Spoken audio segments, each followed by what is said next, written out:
സുവേരയിലെ സൂര്യൻ. കഥ എഴുതിയത് രാജൻ കിണറ്റിങ്കര.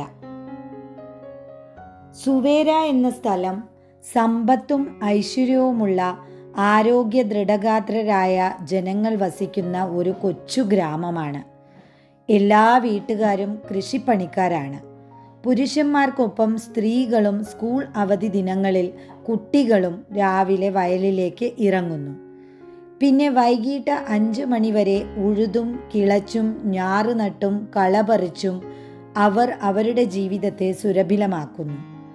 രോഗം എന്നത് ഈ ഗ്രാമവാസികൾക്ക് അറിയില്ല. ഒരു ജലദോഷം പോലും അപൂർവമായേ അവർക്ക് വരാറുള്ളൂ. അതിനവർ പറയുന്നത് വെള്ളക്കേട് എന്നാണ്. അല്ലാതെ ജലദോഷം അവർക്കൊരു അസുഖമല്ല. ഗ്രാമത്തിൽ ഒരു പള്ളിക്കൂടമുണ്ട്. അവിടെ 7ാം ക്ലാസ് വരെ പഠിക്കാനുള്ള സൗകര്യമേ ഉള്ളൂ. അതിനാൽ പല കുട്ടികളും ഗ്രാമത്തിലെ പഠിത്തം കഴിഞ്ഞാൽ പിന്നെ കൃഷിപ്പണിയിൽ വ്യാപൃതരാകും. കാരണം ഏറ്റവും അടുത്തുള്ള ഹൈസ്കൂൾ 10 കിലോമീറ്റർ ദൂരെയാണ്. ഗ്രാമത്തിൽ നിന്ന് ബസ് സർവീസോ മറ്റ് യാത്രാ സൗകര്യങ്ങളോ പട്ടണത്തിലുള്ള ഹൈസ്കൂളിലേക്ക് ഇല്ല.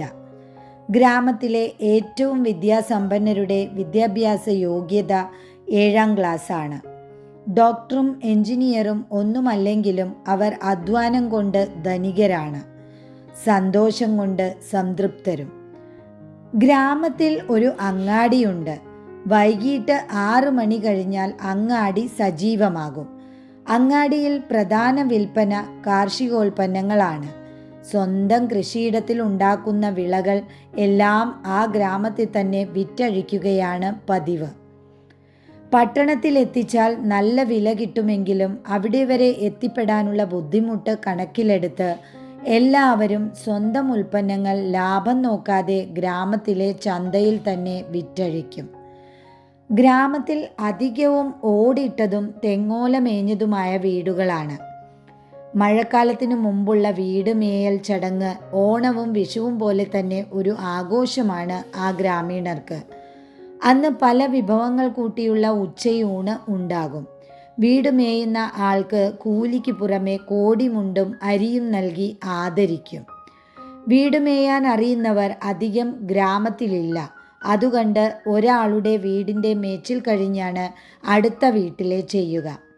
പുതിയ മേൽക്കൂര മേഞ്ഞ വീടിന് ഒരു പ്രത്യേക ഗന്ധമാണ്. മേയാനായി വീടിൻ്റെ മേൽക്കൂര പൊളിച്ചിടുമ്പോൾ കരിപിടിച്ച ചുവരുകൾക്ക് വെളിച്ചം കണ്ട ഉത്സാഹമാണ്.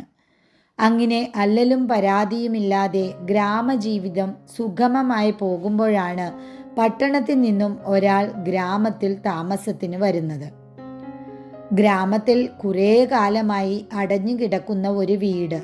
അതാരുടെയാണെന്ന് ഗ്രാമീണർക്ക് പോലും അറിയില്ല. ആ വീടിന് അവകാശം പറഞ്ഞു വന്ന ആളെ ഗ്രാമീണർ ഇതിനു മുമ്പ് ഒരിക്കലും കണ്ടിട്ടുണ്ടായിരുന്നുമില്ല.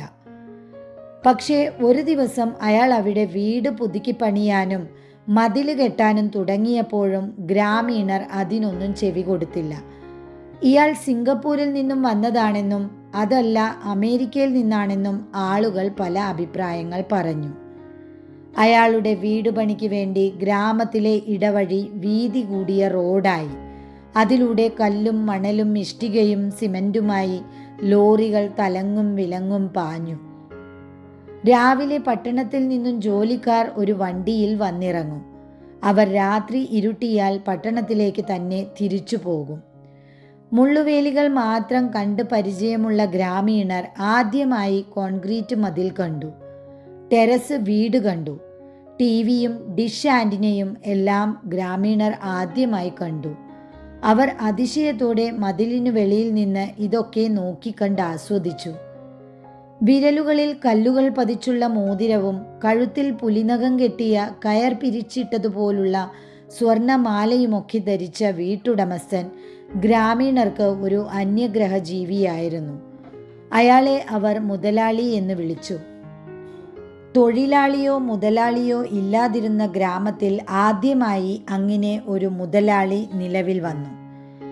ഗ്രാമത്തിൽ ഈ പുതിയ താമസക്കാരൻ ഒരു സംസാര വിഷയമാകുമ്പോൾ അയാളുടെ വീടിന് നിലകൾ ഓരോന്നായി ഉയർന്നുകൊണ്ടിരിക്കുകയായിരുന്നു. 6 മാസം കൊണ്ട് മനോഹരമായ ഒരു മണിമാളികയായി മാറി അത്. ഓലമേഞ്ഞ വീടുകൾക്കിടയിൽ ഒറ്റപ്പെട്ട ആ ബംഗ്ലാവ് തല ഉയർത്തി നിന്നു. വീട്ടിൽ നിന്നും പാശ്ചാത്യ സംഗീതം ഒഴുകി. വീടിനു മുന്നിൽ കാറും പാറാവിനായി ഗ്രാമത്തിലെ ഏറ്റവും മെച്ചപ്പെട്ട വീടിനേക്കാൾ പ്രൗഢിയുള്ള മരക്കൂട്ടിൽ നീണ്ട രോമങ്ങളുള്ള എപ്പോഴും കുരയ്ക്കുന്ന ഒരു നായയും. സ്വന്തം പുരയിടത്തിൽ പണിക്ക് പോയിരുന്ന ചെറുപ്പക്കാർ പലരും ഇപ്പോൾ പുതിയ വീട്ടുകാരൻ്റെ പണിക്കാരനായിരിക്കുന്നു. ഉച്ചയ്ക്ക് വിഭവസമൃദ്ധമായ ഊണ്, കുറച്ച് വിശ്രമം, TV-യിൽ പാട്ട് കേൾക്കാം, വൈകിട്ട് കൂലിയും കിട്ടും. പണിക്കാരുടെ എണ്ണം കുറഞ്ഞതിനാൽ ഗ്രാമത്തിലെ വയലുകൾക്ക് വലിയ ഓജസ്സില്ല. ചെറുപ്പക്കാരുടെ മൺവെട്ടി പതിയാതെ ഭൂമി മാനം നോക്കി കിടന്നു. ദിവസം കഴിയുന്തോറും ഗ്രാമത്തിലെ കൂടുതൽ പേർ പുതിയ മുതലാളിയുടെ ജോലിക്കാരായി മാറി. പതിയെ അവരുടെ കൃഷിസ്ഥലങ്ങൾ കൊത്തും വെട്ടും ഏൽക്കാതെ തരിശായി കിടന്നു. ഗ്രാമത്തിലെ ചന്തയും നിർജീവമായി. കൃഷിയിടങ്ങളിൽ വിളവില്ലാത്തതിനാൽ ചന്തയിൽ വിൽപ്പന സാധനങ്ങളും കുറഞ്ഞു. ഗ്രാമത്തിൻ്റെ മുഖത്ത് പഴയ കളിച്ചിരിയും സന്തോഷവും മായുവാൻ തുടങ്ങിയിരിക്കുന്നു. പുതിയതായി എത്തിയ മുതലാളിയാണ് ഇപ്പോൾ ഗ്രാമത്തിലെ സംസാര വിഷയം. കൃഷി ചെയ്യാതെ തരിശായ സ്ഥലങ്ങൾ മുതലാളി ചുളുവിലയ്ക്ക് കർഷകരിൽ നിന്നും കൈക്കലാക്കി. 100 രൂപയിലധികം തുക ഒന്നിച്ചു കാണാത്ത ഗ്രാമീണർ അവരുടെ സ്ഥലങ്ങൾ 1000-നും 10,000-നും മുതലാളിക്ക് വിറ്റു. അവർ സന്തോഷം കൊണ്ട് മതിമറന്നു. കയ്യിൽ നിറയെ പണം. അവർ അതുകൊണ്ട് ആഘോഷിച്ചു. മുതലാളിയെ വാഴ്ത്തി. മുതലാളി തൻ്റെ TV ഗ്രാമത്തിന് നേരെ തിരിച്ചു പിടിച്ചു. അർദ്ധനഗ്നരായ രൂപങ്ങൾ ഗ്രാമത്തിൻ്റെ ശീലങ്ങളെ മാറ്റിമറച്ചു. ആയിടയ്ക്കാണ് ആ വാർത്ത ഗ്രാമത്തിൽ കാട്ടുതീ പോലെ പരന്നത്. വെണ്ടയും വെള്ളരിയും മറ്റു പച്ചക്കറികളും മാത്രം വിൽക്കുന്ന ചന്തയിൽ ഒരു മദ്യശാല വരുന്നു. മുതലാളിയുടെ മകനാണത്രേ അതിൻ്റെ നടത്തിപ്പുകാരൻ. മിന്നുകയും കെടുകയും ചെയ്യുന്ന വർണ്ണ ബൾബുകൾ കൊണ്ട് അലങ്കരിച്ച കടയ്ക്ക് മുന്നിൽ ഒരു ദിവസം മദ്യശാലയുടെ ബോർഡ് പ്രത്യക്ഷപ്പെട്ടു. പട്ടണത്തിൽ നിന്നും എത്തിയ പുതുമുഖ നായകൻ നാടമുറിച്ച് കടയുടെ ഉദ്ഘാടനം നടത്തി. പക്ഷേ സിനിമ കാണാത്ത ഗ്രാമീണർ നായകനെ തിരിച്ചറിഞ്ഞില്ല. എങ്കിലും നല്ല പളപളാ മിന്നുന്ന ഷർട്ടും മൂക്കിലേക്ക് തുളച്ചു കയറുന്ന സുഗന്ധവും അവർ ഇതിനു മുമ്പേ അനുഭവിക്കാത്തതായിരുന്നു. നടൻ തിരിച്ചു പോയപ്പോൾ ഗ്രാമീണർ കടയ്ക്ക് മുന്നിൽ തിങ്ങിക്കൂടി. അലമാരകളിൽ ഇംഗ്ലീഷിൽ എഴുതിയ നിരത്തി വച്ച കുപ്പികൾ. എന്ത് ഭംഗിയല്ലേ കുപ്പികൾക്ക്, അവർ പരസ്പരം പറഞ്ഞു. ഇതിനൊക്കെ എന്താവോ വില, ആരോ ചോദിച്ചു. അതിനൊക്കെ നല്ല വില ഉണ്ടാവും.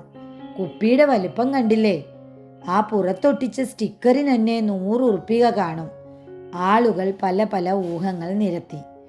ഗ്രാമീണരെ നിരാശരാക്കാതെ മുതലാളി ആദ്യ ദിവസം എല്ലാവർക്കും ഫ്രീ ആയി മദ്യ സപ്ലൈ നടത്തി.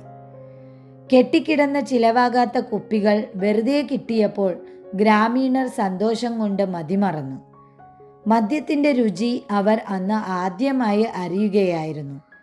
അവർ ജിയോഗ്രഫി ചാനലിൽ ഇരയെ കിട്ടിയ കാട്ടുമൃഗങ്ങളെപ്പോലെ അവർക്ക് കിട്ടിയതുമായി പലയിടങ്ങളിലേക്ക് ഓടി. പിറ്റേന്ന് ഗ്രാമം ഉണർന്നില്ല. പലരും ഇന്നലെ അടിച്ച സാധനത്തിൻ്റെ കെട്ടിലായിരുന്നു. ചിലർക്ക് വയറിന് വേദനയും ഛർദിയും ഉണ്ടായിരുന്നു. ഉത്സാഹം കെട്ട ഗ്രാമം മയക്കത്തിലേക്ക് വീഴുകയായിരുന്നു. രോഗം എന്തെന്നറിയാത്ത ഗ്രാമത്തിൽ ആദ്യമായി രോഗലക്ഷണങ്ങളുടെ വിത്തുപാകി മുതലാളിയും അയാളുടെ മദ്യശാലയും. ഫ്രീ ആയി കിട്ടിയ മദ്യത്തിൻ്റെ രുചിയറിഞ്ഞ ഗ്രാമീണർ കാശ് കൊടുത്തും മദ്യം കഴിക്കുവാൻ തുടങ്ങി. അവരുടെ കൈകളിൽ അവരുടെ വയലും പറമ്പും മുതലാളിക്ക് വിറ്റ പണമുണ്ടായിരുന്നു. അതുകൊണ്ട് ആഘോഷങ്ങൾക്ക് വിലക്ക് വന്നില്ല. നാളേക്കുള്ള സമ്പാദ്യം എന്നത് അവർക്ക് അറിയില്ലായിരുന്നു. ബാങ്ക് എന്നത് അവർ കേട്ടിട്ട് പോലും ഇല്ലായിരുന്നു. ആയിടയ്ക്കാണ് മദ്യശാലയോട് ചേർന്ന് മറ്റൊരു ബോർഡ് ഗ്രാമത്തിൽ പ്രത്യക്ഷപ്പെടുന്നത്. ശാന്തി ക്ലിനിക്. മുതലാളിയുടെ മകളുടെ പേരിലുള്ള ഒരു ചെറിയ ആശുപത്രി. ആളുകൾക്ക് അതൊരു വലിയ ആശ്വാസമായിരുന്നു. കാരണം ജീവിതത്തിൽ മദ്യം രുചിക്കാത്ത അവരുടെ ശരീരത്തിന് പുതിയ ശീലം ഉൾക്കൊള്ളാൻ കഴിയുമായിരുന്നില്ല. അതിനാൽ പലരും രോഗത്തിനടിമയായി. മുതലാളിയുടെ മദ്യഷോപ്പിന് മുന്നിലെന്ന പോലെ ക്ലിനിക്കിന് മുന്നിലും ആളുകളുടെ വലിയ ക്യൂ ആയി. രാവിലെ സൂര്യൻ ഉദിക്കും മുന്നേ ഉണരുന്ന ഗ്രാമവും വയലേലകളും അവിടുത്തെ തേക്കുപാട്ടും ഗ്രാമത്തിനിപ്പോൾ അന്യമായിരിക്കുന്നു. മുത്തുവിളഞ്ഞിരുന്ന പാടങ്ങൾ തരിശായി കിടക്കുന്നു. അവിടെ വലിയ ഫാക്ടറികൾക്കായി കിടങ്ങുകൾ കീറുന്നു. പച്ചപിടിച്ച വയലേലുകളെ ഇരുമ്പും സിമന്റും മണലും അശുദ്ധമാക്കി. ഗ്രാമത്തിൻ്റെ ശുദ്ധവായുവിൽ ചെളി പുരണ്ടിരിക്കുന്നു. സിമന്റ് പൊടികൾ ശ്വാസകോശത്തിലെത്തി പലരും അസുഖബാധിതരായി. ചിരിച്ചും കളിച്ചും നടന്നവർ ചുമച്ചും തുപ്പിയും ഗ്രാമത്തിലൂടെ വേച്ച് നടന്നു. രാഷ്ട്രീയവും നാട്ടുവർത്തമാനവുമായി സന്ധ്യ മയങ്ങുമ്പോൾ സജീവമാകുന്ന അങ്ങാടിയിൽ ബോധമില്ലാതെ നടക്കുന്ന വീണുകിടക്കുന്ന യുവാക്കളും വൃദ്ധരും. അവർ എന്തൊക്കെയോ അവ്യക്തമായ ഭാഷയിൽ പുലമ്പുന്നു. സുവേരിയിലെ സൂര്യൻ അസ്തമിച്ചു. എങ്ങും ഇരുട്ടു മാത്രം. ഗ്രാമത്തിനും ഗ്രാമീണർക്കും രാത്രിയുടെ നിറം. ഗ്രാമത്തിൻ്റെ വെളിച്ചം മുഴുവൻ മുതലാളി കവർന്നെടുത്തിരിക്കുന്നു. അപ്പോഴും അയാളുടെ മണിമാളിക നിയോൺ വെളിച്ചത്തിൽ മുങ്ങി കുളിച്ച് നിന്നിരുന്നു.